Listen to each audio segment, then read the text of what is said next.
Hello everybody, welcome to the chartical chats. आज हम बात करेंगे हमारे मेन लाइन इंडाइसिस में चल रहे प्राइस एक्शन की।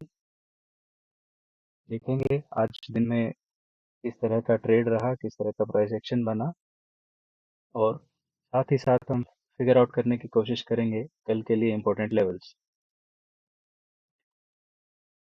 देखिए दोस्तों, आजकल के डायनामिक ट्रेडिंग एनवायरनमेंट में हमें टॉप डाउन अप्रोच लेनी चाहिए, जिसमें अ, हम मंथली, वीकली और डेली लेवल के चार्ट्स का एनालाइज करते हैं। और यदि हम इंट्राडे ट्रेडर्स भी हैं तो भी हमें एक बिगर पिक्चर समझने के लिए, ओवरऑल ट्रेंड को समझने के लिए, ऊपर से नीचे तक हर एक टाइम फ्रेम में क्या चल रहा है, किस तरीके का ट्रेंड चल रहा है, ये सब हमें समझना चाहिए और इसे डेली एनालाइज करने की कोशिश करनी चाहिए। तभी हम स्पेसिफिक जिस भी टाइम फ्रेम में हम ट्रेड करते हैं उस टाइम फ्रेम को ठीक से पकड़ पाएंगे, ढंग से सपोर्ट एंड रेजिस्टेंस लेवल्स को आइडेंटिफाई कर पाएंगे। तो आइए चलते हैं चार्ट की तरफ। ये है निफ्टी का चार्ट। अच्छा, इससे पहले मैं आपको बता दूं, आज मेरे पास लेवल्स आ चुके हैं एफ आई आईज और डी आई एस के। एफ आई आईज ने कैश मार्केट में 1421 करोड़ की खरीदारी की है। वहीं डी आई आईज ने 7449 करोड़ की बड़ी खरीदारी करी है। इसके अलावा एफ आई आईज ने निफ्टी फ्यूचर्स में 1255 करोड़ की बिकवाली की है। बैंक निफ्टी में 811 करोड़ की बिकवाली की है। फिन निफ्टी फ्यूचर्स खरीदे हैं 41 करोड़ के, और मिड कैप निफ्टी फ्यूचर्स बेचे हैं 117 करोड़ के। आज की एफआईआईज की खरीदारी और बिकवाली का रुझान दिखाता है कि एफआईआईज ने अपना हाथ रोका है। इंडेक्स पर वो अब भी बेयरिश हैं। कैश मार्केट की खरीदारी जो उन्होंने 1421 की करी है, साथ ही साथ मिड कैप निफ्टी में जो ये पिछले कई दिनों से भारी बिकवाली कर रहे थे, उसमें अपना हाथ रोका है और सिर्फ 117 करोड़ के फ्यूचर्स बेचे हैं। ये हमें दिखाता है कि बड़े और लार्ज कैप स्टॉक्स में आज के लिए रुझान कम रहा है एफआईआईज का, और मिड कैप और कैश मार्केट के स्टॉक्स खरीदे गए, जिसमें मेन स्ट्रीम निफ्टी के स्टॉक्स की ज्यादा बिकवाली हुई है। इसके अलावा एक अच्छी खबर भी है। हमारा जीडीपी कलेक्शन जो है वो 22.3% से बढ़कर 9,11,000 करोड़ का आया है, और रिफंड्स सिर्फ 12% बढ़े हैं, 3,36,000 करोड़। ये बढ़ते हुए जीडीपी के आंकड़े जो हैं, ये दिखाते हैं कि भारत की इकोनॉमी कितनी ज़्यादा मजबूत है, कितने बड़े अप ट्रेंड में चल रही है, और आने वाला समय हमारा ही होने वाला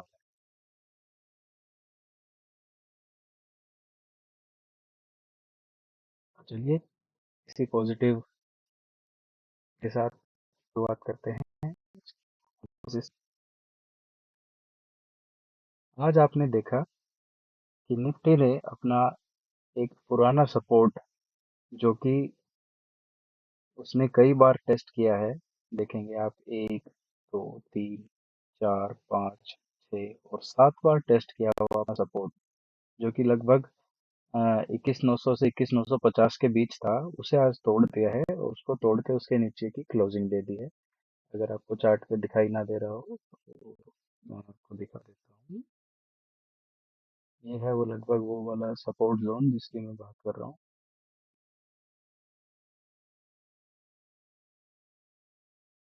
इस निफ्टी ने सपोर्ट जोन को तोड़ दिया है, और इससे नीचे की क्लोजिंग का जो हम अर्थ निकाल सकते हैं वो ये है कि ये जो बिकवाली है ये गहरा सकती है निफ्टी में। लेकिन हमने देखा है कि लॉन्ग टर्म टाइम फ्रेम जो है उसके ऊपर अगर हम इसे लाइन चार्ट में कन्वर्ट करके देखें, तो ये एक ब्रेकआउट आया था इस ब्रेकआउट के बाद ये वीकली टाइम फ्रेम का चार्ट है। इस ब्रेकआउट लेवल के बाद एक तेजी बनी, उसके बाद एक करेक्शन आया। ये एक स्वाभाविक करेक्शन है। हम देखेंगे वीकली और मंथली दोनों ही टाइम फ्रेम्स पे बड़ा मोमेंटम निफ्टी के अंदर बना हुआ है। यहाँ से अगर मैं आपको स्टोरी की सहायता से दिखाऊं, तो देखेंगे बिना रुके बिना थके निफ्टी ने एक 154% की बड़ी दौड़ लगाई है मंथली टाइम फ्रेम पे। यहाँ आपको ना तो कोई बेरिशनेस नजर आएगी, ना ही कोई पैनिक नजर आएगा। ऐसी इस तरीके की गिरावटें आप देखेंगे पास्ट में भी हो चुकी हैं, छोटी छोटी। इन्हें रनिंग करेक्शन कहा जाता है। इनका कोई बहुत बड़ा महत्व नहीं है। निफ्टी मुझे लगता है एक परपेचुअल बुलरन में है, और अभी ये बुलरन चलने वाला है। बीच में छोटे मोटे करेक्शंस आएंगे। करेक्शंस की शुरुआत हमेशा स्मॉल कैप और मिड कैप स्टॉक से होती है, और उनका अंत भी स्मॉल कैप और मिड कैप स्टॉक से ही होता है। और हम देख पा रहे हैं कि पिछले 2-3 दिनों से small and mid cap stocks, मैं आपको चार्ट पे दिखाने की कोशिश करता हूँ। इसको बढ़ा देते हैं।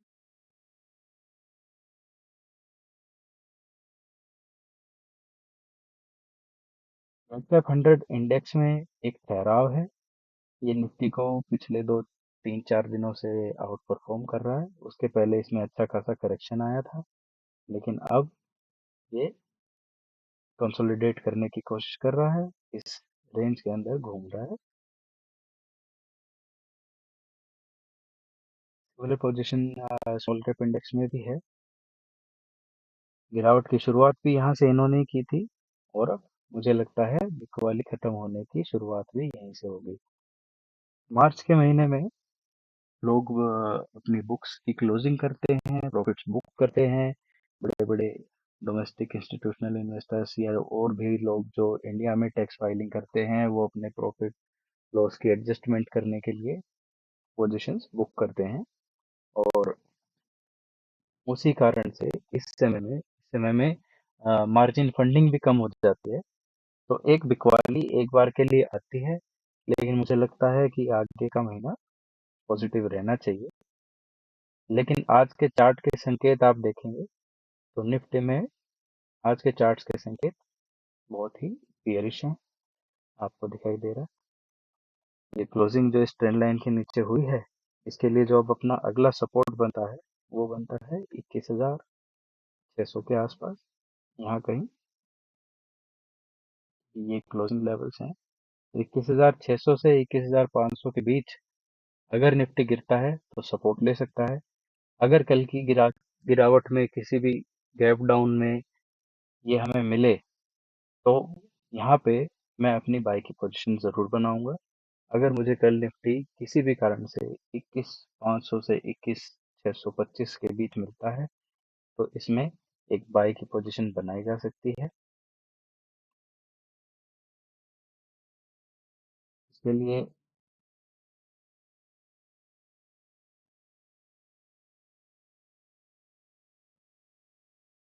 टारगेट्स हमारे होंगे 22,450 तक, और स्टॉप लॉस हम रखेंगे बहुत ही छोटा सा, 21,450। इस तरीके की कुछ एक बाइंग पोजीशन यहाँ पे आपको दिखाई देगी। अगर बाइंग पोजीशन बनती है, तो सबसे पहले हम 22,150 के आसपास उसे रिव्यू करेंगे। फिर भी मार्केट का मूड माहौल अच्छा लगा तो 21,450 21,500 तक के टारगेट्स के लिए होल्ड करेंगे। एक इम्पोर्टेंट बताना मैं भूल गया बात। यहाँ जो भी लेवल्स हम डिस्कस कर रहे हैं, या जिस भी तरीके की पोजीशन को मैं बनाने के लिए कह रहा हूँ, ये सब कुछ एजुकेशनल पर्पसेस के लिए है। आपको ट्रेड करने का, एनालिसिस करने का तरीका समझ आए, इसके लिए मैं ये इन्फॉर्मेशन शेयर कर रहा हूँ। प्लीज डिटेल्ड डिस्क्लेमर आप डिस्क्रिप्शन में पढ़ लीजिएगा। मेरी किसी भी तरीके की बाइंग या सेलिंग की राय नहीं है और ना ही आपको मेरी राय माननी चाहिए, क्योंकि मैं एक रजिस्टर्ड एनालिस्ट नहीं हूँ। परंतु मुझे एनालिसिस आता है और मैं आपको सिखा सकता हूँ। वो सिखाने का ही पर्पस इस चैनल का है, इस वीडियो का है। इसके अलावा का कोई भी मकसद नहीं। मेरे एनालिसिस करने के तरीके को आप देखिए, समझिए, उस तरीके से आप आगे चले, धीरे धीरे आगे के वीडियोस और भी देखेंगे तो आपको धीरे धीरे एनालिसिस की नॉलेज होगी। बाद आप अपनी मर्जी से अपना डिसीजन ले पाएंगे। सिखाने के पर्पज से मुझे बाइंग और सेलिंग जैसे शब्दों का इस्तेमाल करना पड़ेगा। उसको वहीं तक अर्थ समझें, उससे ज़्यादा उसके बारे में आप उसका कोई और अर्थ न निकालें और सिर्फ उसके ऊपर बेस्ड ट्रेड न लें।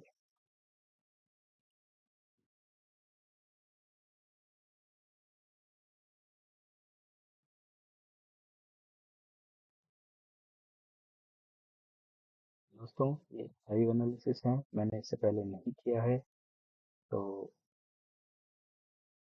बीच बीच में कुछ चीज़ें मैं करके देखूंगा।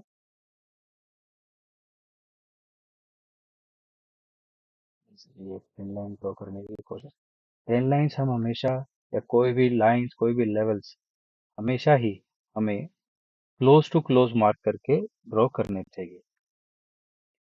ये जो विक्स हैं, जो प्राइस हाई एंड लो बनाता है कैंडल्स में, उसको हम कंसिडर नहीं करेंगे। तो ये एक ट्रेंड लाइन थी, इसका ब्रेकडाउन भी आया था निफ्टी में, और अब ये नीचे की तरफ जा रहा है। मुझे लगता है कि 21,600 के लेवल्स एक बार टेस्ट होने चाहिए, लेकिन ग्लोबल मार्केट्स बुलिश हैं। एफआईआईज ने और डीआईआईज ने अच्छी खरीदारी करी है। बहुत समय बाद वो अपने खरीदारी के नुकसान में लौट रहे हैं। हो सकता है कि मार्केट कल आपको गैप अप भी मिले। फिर भी किसी भी कारण से अगर नीचे आता है तो मैं बार बार कह रहा हूँ, वहाँ एक बाइंग अपॉर्चुनिटी बनती है और मैं अपनी पोजीशन बनाऊंगा। आपका फाइनेंशियल एडवाइजर आपको सलाह देता है तो आप भी बनाएं।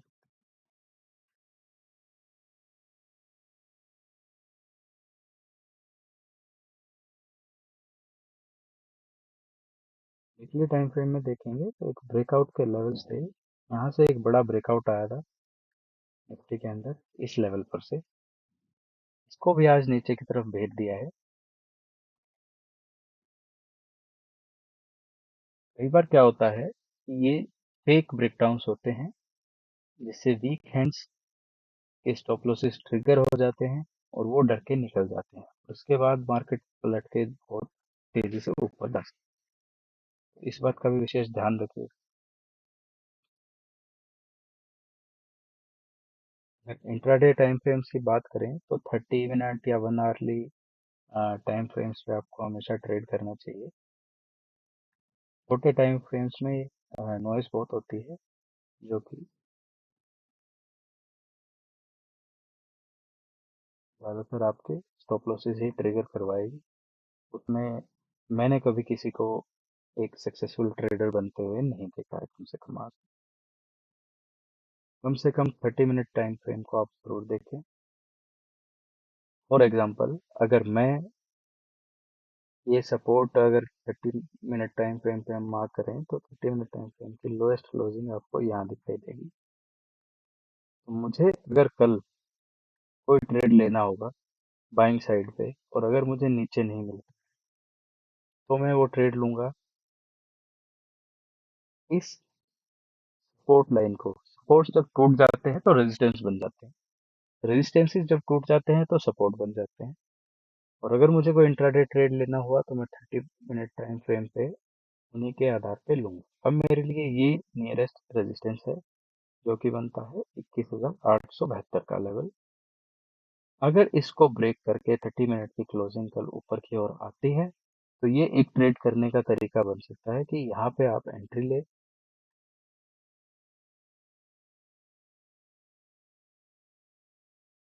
पिछले दिन के लोएस्ट क्लोज का स्टॉप लॉस लगाया जाए, और नेक्स्ट जो भी स्विंग हाई आपको दिखाई दे रहा हो, जो कि इस केस में हमें ये दिखाई देता है, ये एक तरीका है। इसमें रिस्क तो रिवॉर्ड रेशियो आपको दिखाई दे रहा होगा 2.64 का आ रहा है। और यहाँ फिर हम रिव्यू कर सकते हैं।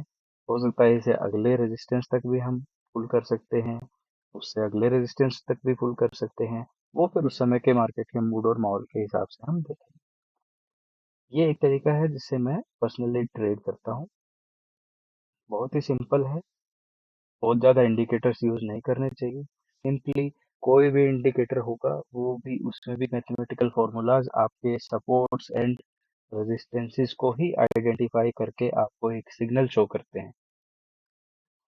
तो इससे अच्छा है कि आप सीधा सीधा साफ सुथरा चार्ट देखिए और उसके आधार पर ट्रेड करिए। यहाँ साफ दिखाई दे रहा है कि यहाँ पे एक सपोर्ट बनी हुई थी। मल्टीपल टाइम फ्रेम्स पे ये लोज लो ये क्लोजिंग्स आपको अलग अलग जगह दिखाई देंगे। जिस भी टाइम फ्रेम पे आप ट्रेड करना चाहें, उसी टाइम फ्रेम के लेवल्स को मार्क करके उसके हिसाब से हमें ट्रेड लेना चाहिए। जब तक निफ्टी 21,500 के नीचे बंद नहीं होता है, मैं डेली बेसिस पे, तब तक मैं बियरिश ट्रेड्स नहीं ढूंढ रहा हूँ।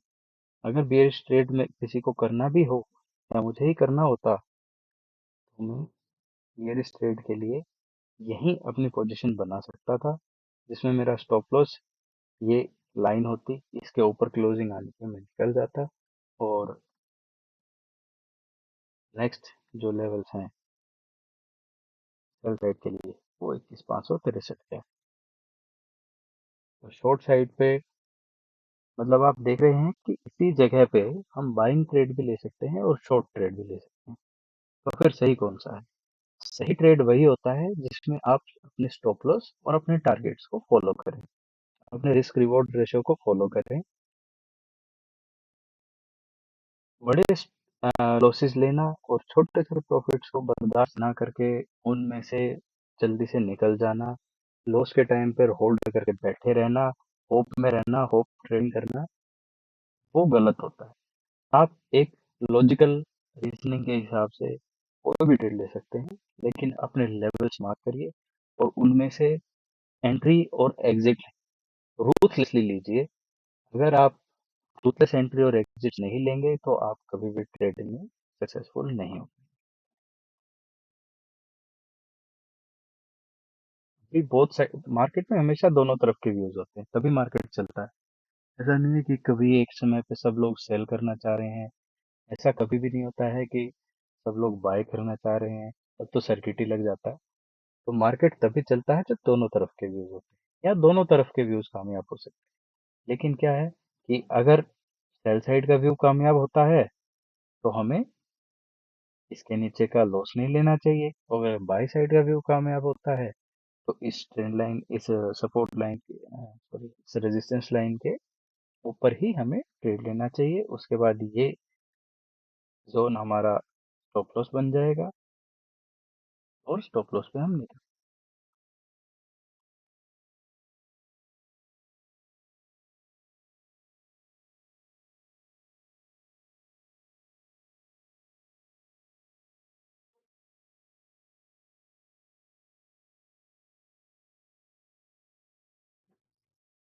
बैंक निफ्टी पिछले कई महीनों से निफ्टी को अंडर परफॉर्म कर रहा था, लेकिन पिछले एक दो हफ्ते की गिरावट में मैंने देखा है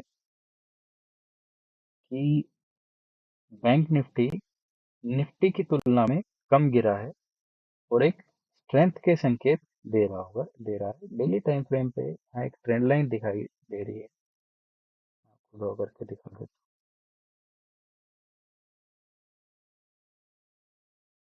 ये एक ट्रेंड लाइन थी जिसे बैंक निफ्टी ने भेज दिया है और पिछले 2-3 दिन से यहाँ सस्टेन कर रहा है। लेकिन ट्रेंड लाइंस के ब्रेकडाउन्स को ऐसे ट्रेड नहीं किया जाता है, इसे सीधा सेल सिग्नल मार लेना ठीक नहीं है। ट्रेंड लाइन के नीचे का नेक्स्ट स्विंग लो जो होता है, जो कि इस केस में आपको यहाँ दिखाई दे रहा हो, अगर ये लो भी टूट जाता है, उसके बाद ही हम इस ट्रेंड लाइन के ब्रेकडाउन को, या ऊपर की साइड होता तो ट्रेंड लाइन के ब्रेकआउट को ब्रेकआउट या ब्रेकडाउन मानते हैं।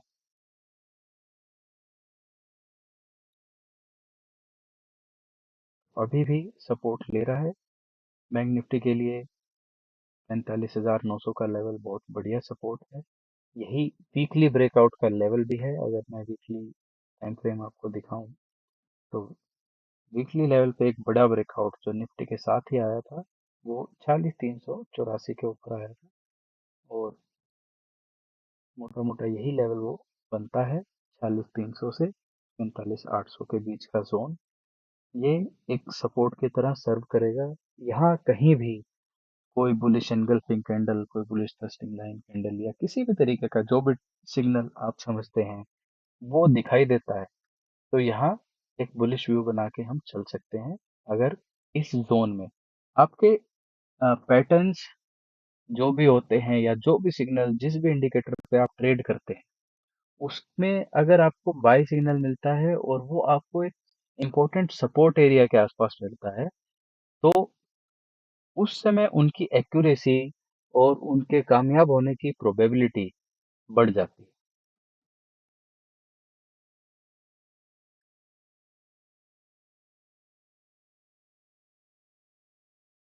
निफ्टी की तुलना में बैंक निफ्टी एफआईएसडीआई इसके सेल एंड बाय फिगर से भी आपको पता चल रहा होगा कि निफ्टी में बियरिश माहौल ज्यादा बना हुआ है जबकि बैंक निफ्टी धीरे धीरे करके स्ट्रेंथ दिखा रही है।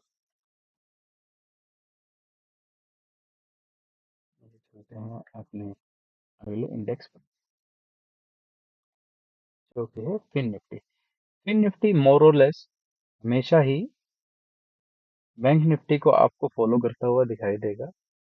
इसमें आधे स्टॉक तो बैंक निफ्टी के ही हैं, बैंक्स ही हैं। उसके अलावा इंश्योरेंस सेक्टर के स्टॉक्स भी इसमें होते हैं और एनबीएफसीज भी इसमें होती हैं जो बैंक निफ्टी में नहीं होती। और other financial services like asset management companies वो भी इसका हिस्सा है। लेकिन बैंकिंग स्टॉक्स इसका एक मेजर चंक कंट्रोल करते हैं और एनबीएफसीज भी मोर और लेस बैंक्स को ही फॉलो करते हैं। तो ये हमेशा बैंक निफ्टी को ही फॉलो करता है। और सिमिलरली उसी तरीके की आपको इसमें भी जो है सपोर्ट्स और ट्रेंड लाइंस दिखाई दे रही होंगी। ये वीकली सपोर्ट का लेवल है इसमें।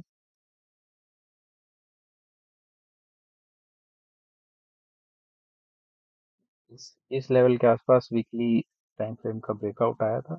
इस लेवल के नीचे जाके और अब ऊपर आने के बाद फिर से एक छोटा सा करेक्शन दिखाने की कोशिश कर रहा है लेकिन अब भी फिन निफ्टी बैंक निफ्टी की ही तरह एक higher low higher high formation में ही है। ये सिर्फ आपको हायर लो हायर हाई दिखाने के लिए मैंने इस तरीके से मार्क किया है, नहीं तो इसे हम क्लोजिंग टू क्लोजिंग ही मार्क करेंगे जो कि होता है इस तरह। यहाँ एक कमजोरी जरूर दिखा रहा है क्योंकि इस ट्रेंड लाइन के नीचे आया लेकिन बैंक निफ्टी के चार्ट पे हमने अभी बात करी थी जब तक इस स्विंग लो को नहीं तोड़ देता है तब तक हम इस ब्रेकडाउन को ऑथेंटिक नहीं मानेंगे और ये यहाँ से घूम सकता है।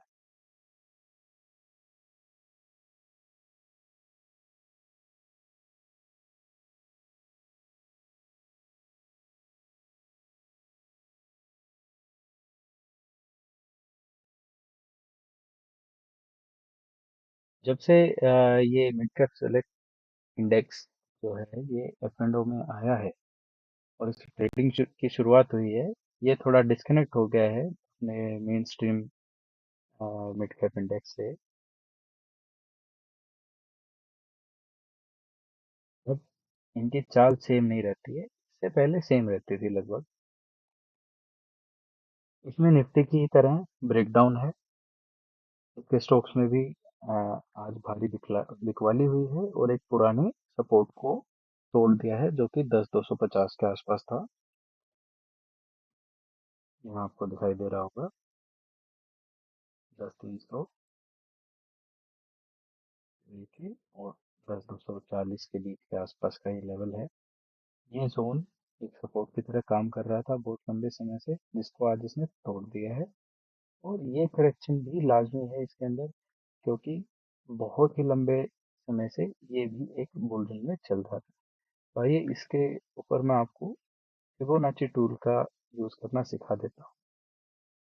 जब भी आपको देखना हो कि किसी बुलिश ट्रेंड में कितना रिट्रेसमेंट, कितना एक बार करेक्शन आ सकता है, और उस करेक्शन को कैसे आइडेंटिफाई करें कि कहाँ तक आ सकता है, पूरा हो गया है नहीं, तो उसका ये तरीका है कि आप फिबोनाची टूल ट्रेंड की शुरुआत से लेके और ट्रेंड के अंत तक, टॉप तक आप लगा दीजिए। इसके बाद आप देख पाएंगे कि आपके सामने लेवल्स निकल के आएंगे। 23.6%, 38.2%, 50%, 61.8%, 78.6% और 100% के लेवल्स, ये रिट्रेसमेंट लेवल्स होते हैं। जब भी, और ये आप देखेंगे कि बड़े ही जादुई तरीके से सपोर्ट और रेजिस्टेंस का काम करेंगे। अभी इसके ऊपर 38.2% का लेवल जो निकल के आ रहा है वो 10,138 है। मैंने क्लोज टू क्लोज मार्क किया है। मैं हाई और एग्जैक्ट क्लोज नहीं ले रहा हूँ, मैं कभी लेता नहीं हूँ, मैं हमेशा क्लोज टू क्लोज मार्क्स करता हूँ। आज एग्जैक्टली 38.2% के रिट्रेसमेंट लेवल तक ये स्टॉक आया है।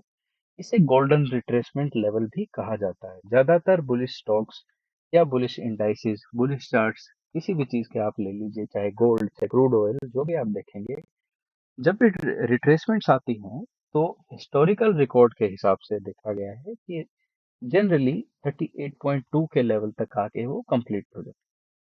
तो आज हर एक इंडेक्स में गिरावट जरूर है, लेकिन आपको दिखाई दे रहा है कि बहुत ही इंपॉर्टेंट सपोर्ट लेवल्स के ऊपर सारे इंडेक्स। आपके लिए होमवर्क ये है कि इसी को आप निफ्टी, बैंक निफ्टी और फिर निफ्टी में भी लगा के देखिए, तो आपको साफ दिखाई देगा कि सारे ही इंडेक्सेस लगभग अपने फिबोनाची रिट्रेसमेंट के 38.2 या 0.5 लेवल्स के आसपास ही आगे सपोर्ट ले रहे हैं।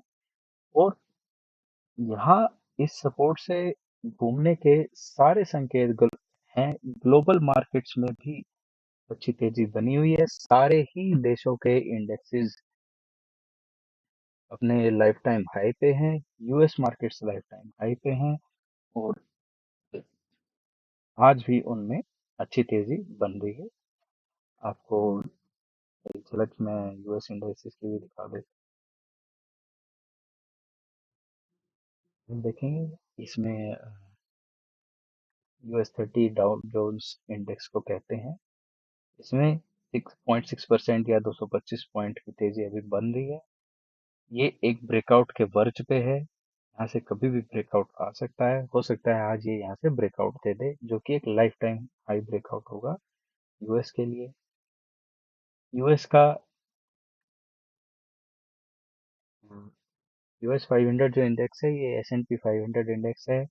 ये ऑलमोस्ट ब्रेकआउट दे चुका है। अगर इन्हीं लेवल से थोड़ा बहुत ऊपर और क्लोज हो जाता है 21,500, 5,180 के आसपास, तो इसमें लाइफ टाइम हाई ब्रेकआउट आ जाएगा।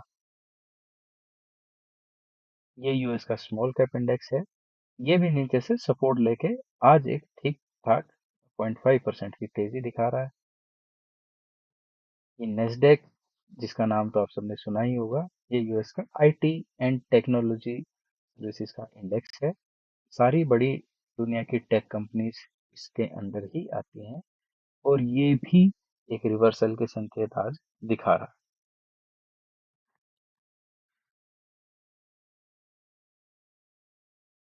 जापानीज मार्केट्स भी लाइफ टाइम हाई ब्रेकआउट देने के बाद अपने एक छोटे से करेक्शन को पूरा करके आज वापस चल पड़ी है।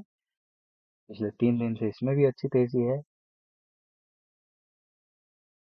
ये यूएसडी आईएनआर का चार्ट है। इसने बहुत लंबे समय के संघर्ष के बाद 82.75 का एक इम्पोर्टेंट सपोर्ट तोड़ दिया था। सपोर्ट का टूटना हमारे लिए एक अच्छी खबर थी, लेकिन अभी पिछले एक हफ्ते से ये ऊपर की तरफ बढ़ रहा है। ये हमारे लिए एक थोड़ा सा चिंता का विषय है, लेकिन एक ब्रेकडाउन के बाद एक छोटा सा पुल बैक आना कोई बड़ी बात नहीं है। अगर ये 83 के नीचे अब भी बना रहता है तो मार्केट में कॉन्फिडेंस लौट आएगा। दोबारा से यूएसडी का 82.75 के नीचे फिसलना बैंक निफ्टी के लिए स्पेशली और पूरे ही इंडियन मार्केट्स के लिए, हमारी इकोनॉमी के लिए एक अच्छा संकेत है। इस लेवल पर आप नजर रखिए। ये एक चिंता का विषय जरूर है। WTI क्रूड से हमें जो इंडिया में दिखाई देता है वो जनरली ब्रेंट क्रूड दिखाई देता है, वो इससे $5 के आसपास ज्यादा होता है। तो ये 82.6 का चल रहा है, वो लगभग 88 के आसपास चल रहा होगा।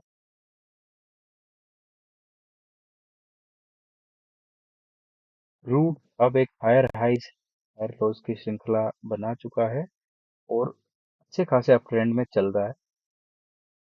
इवन दो ये एक रेजिस्टेंस के पास है,